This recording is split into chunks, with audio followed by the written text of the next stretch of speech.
जय हिंद। सभी 30 सदस्यों को, मेरे जो भाई सुन रहे हैं, सभी के लिए मेरी तरफ से नमस्कार, राम राम, जय हिंद। और मैं ये कहना चाहूंगा नरेंद्र सर जी, हमारे देश में मुट्ठी भर लोगों ने देश को आजादी के लिए नहीं, 4 करोड़ से ज्यादा लोगों ने शहादत दी देश को आजादी के किनारे तक लाने के लिए।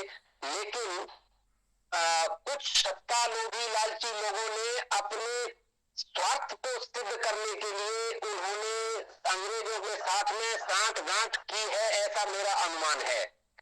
क्योंकि अगर ऐसा नहीं होता तो अंग्रेजों को भागने के लिए एग्जिट प्लान बनाने की जरूरत नहीं होती। वो आजाद हिंद फौज से इतने घबरा गए थे, इतने डर गए थे कि उनको भागने के लिए रास्ता नहीं मिल रहा था। तब हमारे फूल वाले चच्चा और लाठी वाले बाबा ने उनकी वो शर्तों को मान करके, कुछ शर्तों के आधार पर 1935 का जो इंडियन इंडिपेंडेंस एक्ट लंदन में पारित होता है और लागू भारत में होता है, तो हम आज भी गुलाम ही तो हैं। हमारे पास में ना तो कोई डेट आजादी की है, ना हमारे पास कोई सबूत है, ना ही अंग्रेजों के पास इस चीज का कोई सबूत है कि हमने भारत को आजाद कर दिया। क्योंकि आजादी तो भीख में नहीं मिलती, आजादी त्याग मांगती है, तपस्या मांगती है, बलिदान मांगती है। और जो बलिदानी थे, जिन्होंने तपस्या की, बलिदान दिया, उन लोगों को 15 अगस्त 1947 से पहले या तो मार दिया या जिंदा कहीं ना कहीं गायब करा दिया। जो सुभाष चंद्र बोस जी के बारे में अभी आपने बोला था कि 1945 उनको मरवा दिया, उन्होंने इसे एक मनगढ़ंत कहानी गढ़ी थी। ना तो उस नाम का कोई जहाज उड़ा, ना कोई क्रैश हुआ। जब उड़ा ही नहीं तो क्रैश तो होना नहीं है।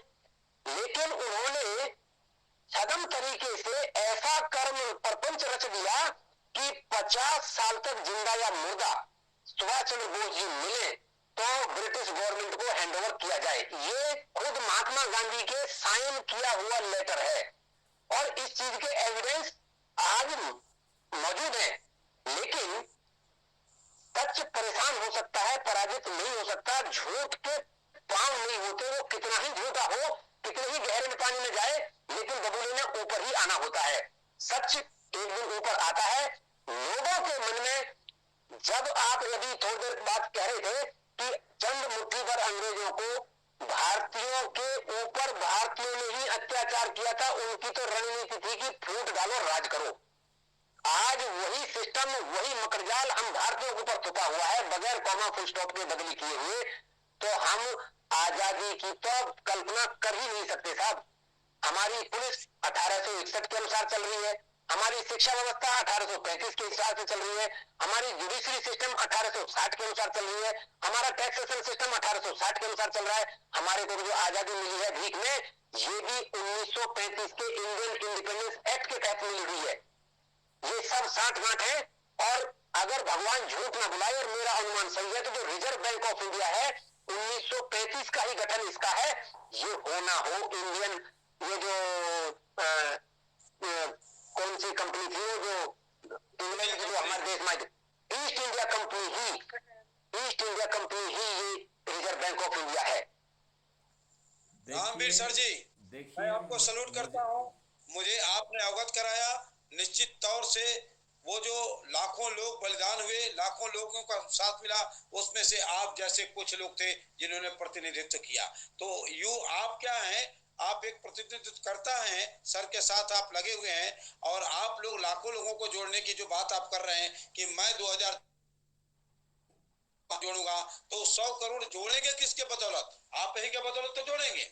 तो आपके बदौलत जोड़ेंगे तो आप क्या हुए? आप मुट्ठी भर लोग हुए। बात ध्यान से नरेंद्र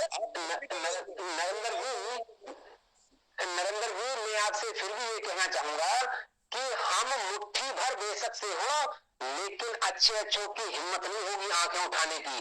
क्योंकि आज हर किसी के पैरों में डिगाई फटी हुई है, मरहम उनके पास में है, लेकिन लगाना किसी दूसरे से पूछ करके है। जब तक हम दूसरों से पूछ करके लगाने की आदत रखेंगे ना, तब तक हमारे दुखों को कोई भगवान आकर के नहीं निपटाएगा।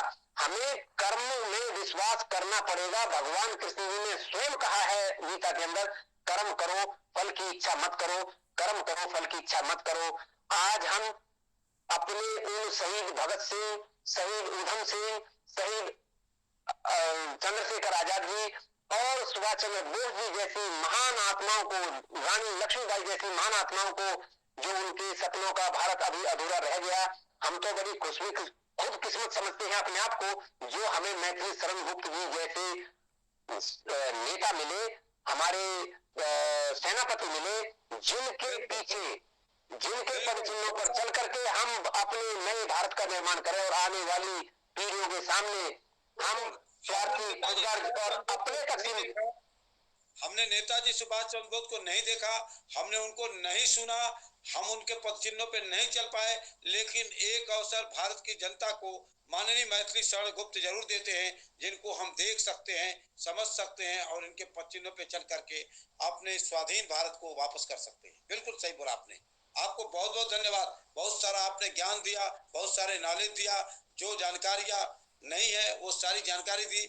और अपना नंबर जो है, मोबाइल नंबर डालिए, ये जो मोबाइल नंबर लोगों का होना चाहिए ताकि कभी भी किसी से कोई काउंसलिंग करके जानकारी कर सके। तो इसलिए कमेंट में सब लोग आज अपना मोबाइल नंबर जरूर डालेंगे। Thank you.